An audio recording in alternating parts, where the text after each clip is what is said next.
It's Monday, July 15th, and I'm your host, Sarah Beal. On today's show, we learn about what substance abuse in the workforce may be costing you from Vera Herrick of Barnstable County Human Services. Then we'll learn all about this year's Discover Barnstable program with Gateway greeter Grace Rogers. But first, let's start with some news you can use. A memorial service for Sergeant Jason Sturgis will take place tomorrow, July 16th at 10 a.m.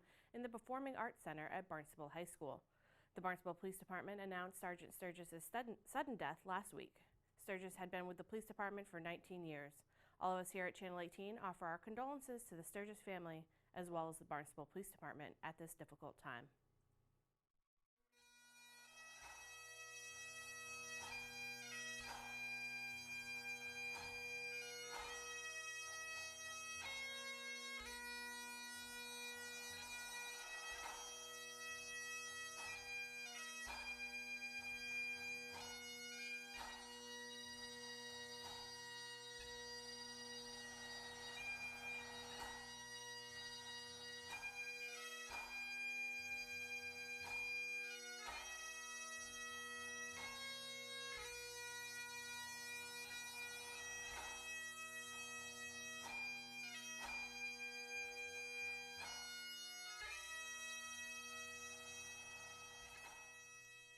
What is substance misuse in your workforce costing you?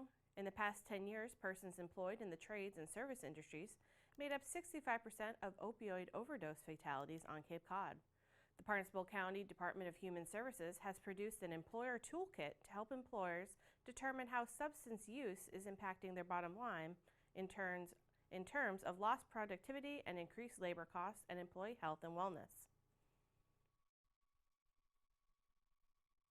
The opioid crisis costs an enormous amount of money.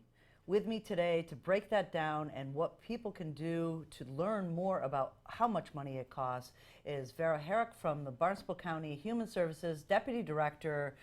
Vera, Hello. Some of these numbers that we talked about just before the show are mind-boggling and staggering. But first, tell people who you are and what you do at the county. I'm the Deputy Director of my department, the Barnstable County Department of Human Services. I am also basically a research and cost analyst and policy analyst on issues of public health affecting our population, both on the chronic disease side, less so on the infectious disease side, that's more the health department.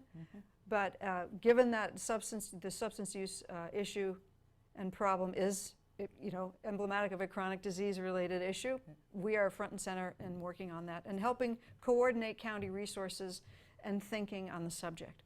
Right.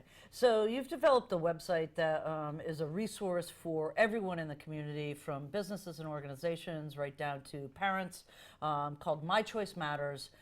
Give just a brief synopsis of what people can find on that website and how this public information campaign came about. All right. The web address is mychoicematters.net.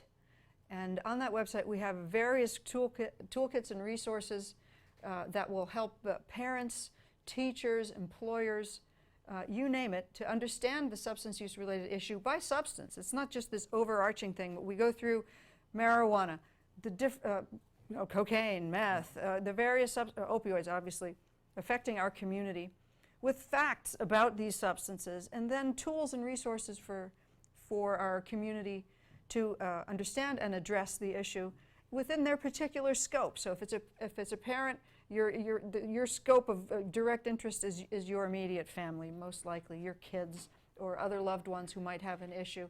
And so the mychoicematters.net website is scaled in such a way that you can find answers that you're looking for that have a basis in evidence in order to help you understand and take action. Great. So let's come back to the opioid-related deaths. You've taken a decade worth of Yes. Data, and people, I'm not sure always understand, but data tells a story. Yes. So tell us the story of what you found. Let me step back even from the opioid crisis. We did, 5 years ago, almost 5 years ago now, we did an overarching analysis of substance use on Cape Cod to identify the various trends and the various substances of interest and concern on our little island, in our spit of land here. And we found that alcohol is in fact the most prevalent substance that is abused, misused on Cape Cod by both by number. There's a good 15,000 people on Cape Cod who are addicted to alcohol. Not just using. We all have a social drink or go out with friends and what. People who are addicted, dependent upon alcohol, is our underlying base endemic problem, and that's a public health term meaning this is our grinding year in, year out problem that forms the baseline. It's almost like it's the canvas on which all of our other more specific substance use related problems are painted. Okay. So we have specific other substances over the years that come and go in terms of their prevalence and how concerning they become. In the last 6 years, opioids, particularly prescription opioids, started us out in a very serious fashion with an epidemic, meaning that the year-over-year increases in deaths from the use of opioids started to jump dramatically from 2012 on. So that a statewide epidemic was declared at that time. And so against this backdrop of alcohol, which has its own social norms and issues, which we are deeply concerned about, we also then had this leaping opioid-related epidemic problem, which has caused a great deal of headlines, concern, deaths across the age brackets, not just older people. And so we mounted a very strong effort to try and understand these deaths, these mounting number of deaths, with an eye toward hopefully understanding features of their employment lives, their educational backgrounds, to try and get upstream of this and put into place perhaps some preventative measures. So let me talk about, do you want to get a word in, Joyce? I can just keep going. No, that's part of what we want to do today is educate businesses out there of what they can do. There's some data that you've discovered by studying death certificates. Yes. So we studied opioid-related deaths for the decade between 2004 and 2014 for the purposes I just mentioned. And we found there were about 281 deaths from opioid-related issues during that period of time on Cape Cod. The chart that looks like this, though, it goes up. It's stable till about 2012, 2013, and then it jumps, okay? So, but I took a decade's worth of those deaths because I wanted to bracket the last economic recession to remove economic issues from a main consideration for why the deaths would spike, right? So we wanted to bracket the 2008-2009 downturn and that. What we found was, doing all of these reviews of death certificates, which we found that the very disproportionate number of deaths of those 281 were amongst trades and service workers. Good 65% of those deaths were amongst trades and service workers. That means carpenters, chefs, plumbers, landscaping, people who have physically taxing jobs. Yep. We found an equivalent number of deaths of people, deaths amongst those people with an educational attainment of high school or less. In other words, 65% of the deaths were trades and service workers. 65% of the deaths-ish were also had an educational attainment level of high school or less. And these two issues, not problems, but issues are intertwined. Right. With a low level of educational attainment, you only qualify in our current economy for certain types of jobs, and mostly those jobs are physically taxing jobs. So when you have physically taxing jobs, perhaps less low levels of health insurance or not really great health insurance, you tend to self-medicate in order to keep working. You need to get to work and so on. Right. And it's very simple for when you're self-medicating with a highly addictive substance for a problem to take off, and that ultimately and tragically to culminate in death.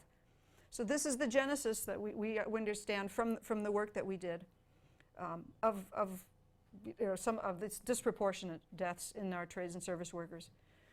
Amongst the trades and service workers, so that group, workers in the construction trades were at the greatest risk of death. Okay, so you have trades and service workers, and then the subset of those, construction, again, in the construction trades, greatest liability for the risk of death. And so for that reason, we wrote a report, of course, and in that report is a variety of recommendations, many of which having to do with asking employers or recommending to employers that they try and get ahead of get their arms around this, and then get ahead of this with regard to some of their internal policies and procedures in order to make their workplace, number one, primarily safer. Right. Safety being job one, not only for the good of their workforce, but for the good of their bottom line. Because all of these fixes are mutually reinforcing for the benefit of both the employer and the employee. So what we developed was an employer toolkit. And what that is this is I'm sure you guys will have the link for it in your various outlets, but it looks like this. It's got two sides to it. On the front is basically, it introduces what the toolkit is and where you can go for more information. And it shows you that there's a calculator for the employer that they can click on and estimate what the substance use related problems is costing them in their own business. And on the back is general resources to address substance use related problems. The toolkit itself has various sections, and it's web-based. So you go to the web and you can see the various sections. There's sample HR policies. If you don't have an HR department, you're a small business owner, right. There are samples for language that you can put in place and areas where you can educate yourself on how to deal with your employees on this subject in a proactive and sensitive fashion while remaining within the law. Because there's a lot of employee law that pertains to this. Being in recovery from a substance use disorder or seeking treatment and being in treatment affords that person protections under the American with Disabilities Act. In the same way it does if someone is receiving treatment for a cardiac problem or diabetes. So employers have these considerations that they have to maintain a perspective on. And this toolkit provides information and insight on them from a variety of different points of view. It almost answers questions for them.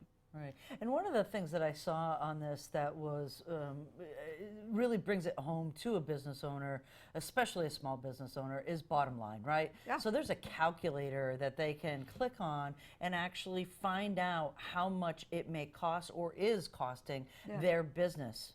Yes, based upon how many employees you have.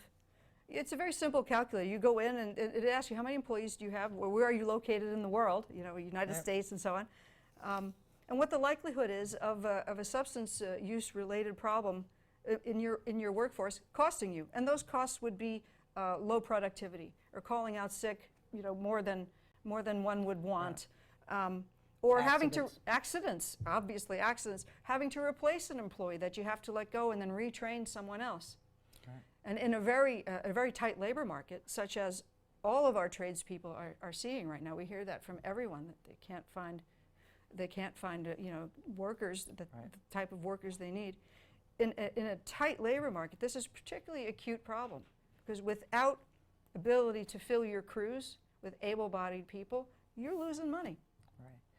So on the back side of this, when we're talking about the employer and they realize that they might have some challenges with some employees that might be substance abuse prone or substance abuse abusers, what are some of those steps that they might be able to take? Again, the sensitivity piece of it, privacy issues. Yeah. There's a lot that an employer really has to kind of, come to grips with. What are some of those simple things that they can do that might help them, get to this problem, and then maybe, like you said, upstream of it. You want, you have a good employee and they have an issue. What can they do?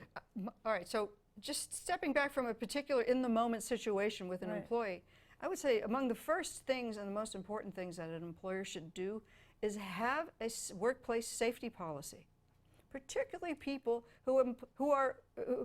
employers who are employing people in physically taxing trades. What is your workplace safety policy? Because the first, if a cause of action is brought against you, just regardless of holding aside the substance use related issue, Exhibit A is going to be your workplace safety policy or lack thereof. So be smart and put these sorts of human resource policies a workplace safety policy in place. There are templates for these. We have them in the toolkit. You can access the templates for these sorts of things. So that is the first thing. Set out the parameters for what, and in so doing, you will educate yourself as an employer for what you have to do and what sorts of documentation information you need to put in place in order to best serve your business and best serve your employee. If you're sitting across the desk, now, on the personal level, if you're sitting across from the desk from someone who's come to you with a problem like this, first, you want to have this, you want to have your structures to rely on, but the first thing you want to do is be sensitive and open to this person, and make sure not to stigmatize them. They're trusting you enough to come to you with a problem, or you've seen fit through your supervisory channels to bring a problem you're observing to their attention. You don't want to stigmatize them. You don't want to make assumptions. You don't want to leap to conclusions. Someone who's having a lot of absenteeism or is distracted might have other issues going on at home, or might have other medical conditions, or might be taking medications that are causing them to act in a different way. So you want to be very careful on this subject, while at the same time being responsive to the employee. We have employers on Cape Cod, particularly in the construction industry, employers that I've spoken with who are construction contractors, relatively large firms, who've really gone out of their way to be sensitive and provide the ability for people on their crews, on their work crews, to take care of their own health issues that they need to take care of, substance use related and others, as a smart way of keeping them close to their business, keeping them employed. And so a flexibility and a sensitivity like that is job one. Secondly, I would gather as much information as I could from the person that they're willing to disclose without impinging on their privacy. And then, use your best judgment and also talk to your attorney about this. Put some things in place that will allow you to protect your business and at the same time be helpful and accommodating to your employees. And that starts with preparation. Don't wing this. Don't wing it. That's great advice. Yeah. And again, having a toolkit, mychoicematters.net. Yes. Everything's up there. It's in digestible format of a 2-pager or a 1-pager. There's links to other resources. Yes. Anything else you want folks to know? I think that whenever I speak publicly on the subject, we have to understand that substance use related disorders should not be stigmatized. They're common. They're treatable. People recover from them all the time. And it's worth our while as a community to be as supportive and inclusive of people who are in recovery and people who are seeking recovery as possible. It is the right thing to do from a moral point of view and an economic point of view. Thank you so much, Farah. This was a eye-opening and enlightening, and I'm sure our businesses appreciate it. My pleasure. Thank you. Thank you. Backed by popular demand and now expanded to 3 days a week at Bismore Park and the Hyannis Harbor Overlook, Discover Barnstable has once again partnered with various town departments in developing fun, free, interactive talks and activities in July and August. Families are invited to participate in a wide variety of organized and educational activities, exploring services and programs which enhances our quality of life and supports the needs of our community. Discover Barnstable is back, expanded for the 3rd year. This is a wonderful program put on down at Bismore Park and now this year at the Harbor Overlook, and it details all the different departments and services that the town of Barnstable provides. With me today, Bismore greeter Grace Rogers. Grace, this program is exploded. There's so many cool things happening this year. Yeah, it's grown. Originally, it started 2 years ago, and it started as a 2-week program through July and August, and now it's up to 21 days. And like you said, we expanded to the Hyannis Harbor Overlook, so we're very excited to continue on this season. Excuse me. Yeah. So let's start at the beginning. What is this really about? I said that it was about the town of Barnstable, but kind of when you look at all the different departments out there, why did you do this? So it started with the Gateway Greeter program down at Bismore Park. And planning and development started to create this program that started to showcase all the departments of town services. So it's a very good way to connect with the community, but also educate them and engage with them about everything that the town of Barnstable has to offer. Excellent. And it starts in July, the week after 4th of July, which seems to be running for 2 weeks now since it's right in the middle of the week. Tell us a little bit about some of the things that folks can expect. So we have a variety of different things. It's really exciting. Every day is almost a new day when a town department comes down. We have the libraries that come down and they do a wonderful reading circle with the kids. They do crafts. A really popular program is done by environmental. They come down with the sea turtles. The kids love that. Everybody loves asking questions, learning about the beaches, Sandy Neck, everything that lives in the water that we don't see on a regular basis. Yeah. And another one that's really popular is animal control. They come down with all of their animals. They talk about coyotes, which are now on the Cape, as we all know. What else do they talk about? They talk a lot about There are foxes and the foxes. Yeah, excuse me. Yeah. And obviously vaccinating your pets and things like that. Right. And I know that Channel 18 is new this year. We're going to go down to Bismarck. We're going to bring down some equipment down there and have people basically be on TV. So we'll be recording folks down there for an afternoon, which we're really excited about, having people there. And I was there at the airport last year. The airport brings a simulator. Yes, they do, and everybody can hook up to it and actually experience what it's like to actually pilot a plane. Right. Yes, that was a huge hit last season. That's so much fun. So when do these take place? They take place the first week of July through the last week of August, the 23rd being the last day. It's every Monday, Wednesday, and Friday. Monday and Friday is at Bismarck Park from 4 to 5, and then at the Hyannis Harbor Overlook on Wednesdays from 4:30 to 5:30. Wow. And when we look at the schedule for this, how can people, because we've got the schedule, but how can people get the schedule so they know when this stuff is? So there's a banner at Bismarck Park that displays every single month. So for July will be up, August will be up. So when they change over, please go down to Bismarck Park and look. We also have programs at all of our town locations, and it's also online on the town website. That is fantastic. Bismarck Welcome Center, it's like right in front, right there in the harbor, right? 180 Ocean Street. Right, and they're able to do the shanties while they're there. You know, the kids can do some fun stuff with the program. One of the ones that I really thought was kind of cool this year is the Clean Water Coalition is there. Tell us a little bit about how they landed in for the town. So I was actually reached out by one of the town employees that had a really good working relationship with them, and they said we would love for the Clean Water Coalition to come down, and so they're going to come down, talk about shellfishing on the Cape, and they're actually going to put on several demonstrations. So we're excited to have them this year. Right. Well, there's a Flupsy right down at the end of the harbor, and if people don't know what that is, they should go to this because I think there's going to be a tour to see it, right? Yes, there is. That is fantastic. And the Overlook, just for people who don't know, is on the corner of Ocean and South? Yes. You can't miss it when you go by the lights. Excellent. And there's shanties there too, so you can shop and have some fun. Yep. Excellent. Anything else you want people to know about the Discover Barnstable?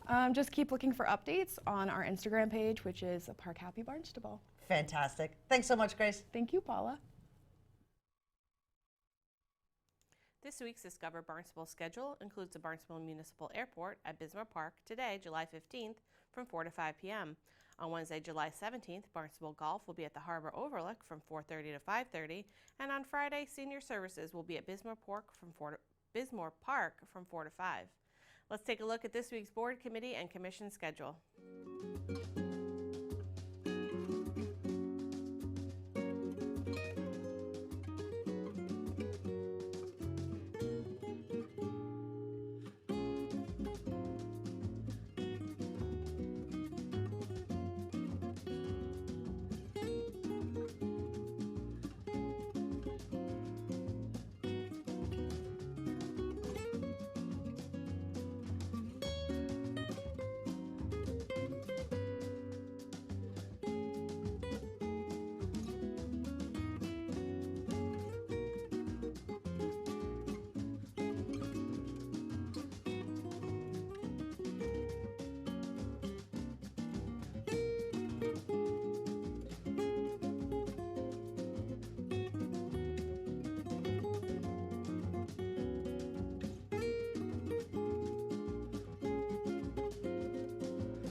comments, suggestions, accolades, connect with us on Facebook, Instagram, and YouTube, or send us an email.